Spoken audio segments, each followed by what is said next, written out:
एक 17 साल का लड़का जो अपना पूरा दिन तालाब के अंदर बिताता है, पानी के अंदर ही सोता है, खाना खाता है और तमाम जरूरी काम करता है। अगर किसी कारणवश वो पानी से बाहर आता है तो उसका पूरा शरीर जलने लगता है, मानो कि उसके पूरे शरीर में आग लग गई हो। पर सबसे इंटरेस्टिंग बात तो ये है कि अब ये लड़का तालाब में नहीं बल्कि मुंबई के हॉस्पिटल में है। आखिर ऐसा क्या हुआ कि पश्चिम बंगाल में रहने वाले एक छोटे से लड़के की कहानी अनंत अंबानी तक पहुंच गई और उन्होंने इस लड़के का इलाज कराने के लिए इसे मुंबई बुला लिया। दरअसल ये लड़का पश्चिम बंगाल के मुर्शिदाबाद जिले के एक छोटे से गांव का रहने वाला है। इस लड़के का नाम इकबाल शेख है। सोशल मीडिया पर इसकी कई सारी वीडियोस वायरल हुई जिसमें यह दावा किया गया कि इकबाल हमेशा पानी के अंदर रहता है। इकबाल के परिवार के मुताबिक जैसे ही ये पानी से बाहर आता तो इसके पूरे शरीर में जलन होने लगता। ये जलन इतना ज्यादा होता था कि इकबाल बर्दाश्त नहीं कर पाता था और भागता हुआ पानी के अंदर चला जाया करता था। ये देखे बिना कि रात का समय है या फिर दिन का समय है। रिपोर्ट के मुताबिक वो कई घंटे पानी के अंदर रहता। कभी उसे एक तालाब में सुकून न मिलता तो वो दूसरे तालाब में चला जाया करता था।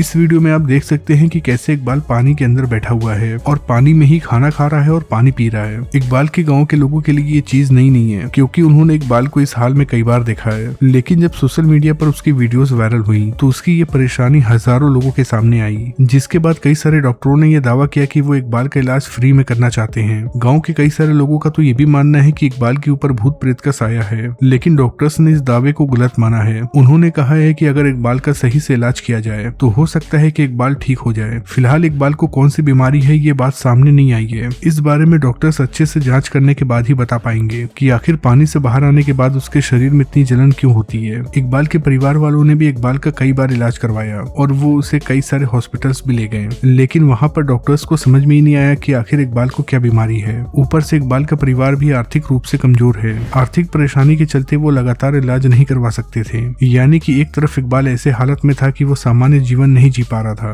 और दूसरी तरफ परिवार के पास इतना पैसा नहीं था कि वो इकबाल का सही से इलाज करवा पाए। ऐसे में स्थिति जस की तस बनी रही और इकबाल अपनी जिंदगी पानी में काटने के लिए मजबूर हो गया। जब इकबाल की वीडियोस सोशल मीडिया पर काफी ज्यादा वायरल हुई तो ये वीडियो अनंत अंबानी या फिर उनके टीम तक पहुंच गई, जिसके बाद अनंत अंबानी ने जियो की टीम उसके घर भेजी और उसे एयरलिफ्ट करवाकर मुंबई बुला लिया। मुर्शिदाबाद से मुंबई का ये सफर उसके परिवार के लिए बेहद अहम था। जब इकबाल को एयरलिफ्ट करवाया जा रहा था और एयर एम्बुलेंस में बैठाया जा रहा था तब भी इकबाल के साथ कई सारे डॉक्टर्स की टीम मौजूद थी जो लगातार उस पर निगरानी रख रही थी। इकबाल को sir H.N.. Reliance foundation hospital में भर्ती कराया गया जो कि भारत के सबसे बड़े और अच्छे हॉस्पिटल्स में से एक है। यहाँ डॉक्टर्स लगातार उसका ट्रीटमेंट कर रहे हैं और कई सारे जांच भी करवाया जा रहा है, जिसके आधार पर ये बात पता चलेगी कि आखिर इकबाल को कौन सी बीमारी है। लेकिन एक बीमारी जो सबके सामने आ चुकी है वो ये है कि इकबाल लंबे समय से पानी के अंदर रह रहा था, जिसका बुरा असर उसके त्वचा पर पड़ा है। उसकी त्वचा लंबे समय तक पानी में रहने की वजह से कमजोर हो गई है और फटने लगी है। इससे पूरे शरीर के अंदर इन्फेक्शन फैल गया है। ऐसे में फंगल इन्फेक्शन की संभावना बढ़ जाती है। ऐसे में केवल यही पता लगाना कि इकबाल को कौन सी बीमारी है जरूरी नहीं है, बल्कि उसके त्वचा की देखभाल और उसका ट्रीटमेंट करना भी बहुत जरूरी है। बताया जा रहा है कि इकबाल पिछले 5 सालों से लगातार पानी के अंदर रह रहा है। ऐसे में आप अंदाजा लगा सकते हैं कि किसी 17 साल के लड़के के लिए 5 सालों तक पानी में रहना कितनी बड़ी बात हो सकती है। लेकिन अब उम्मीद की किरण नजर आ रही है।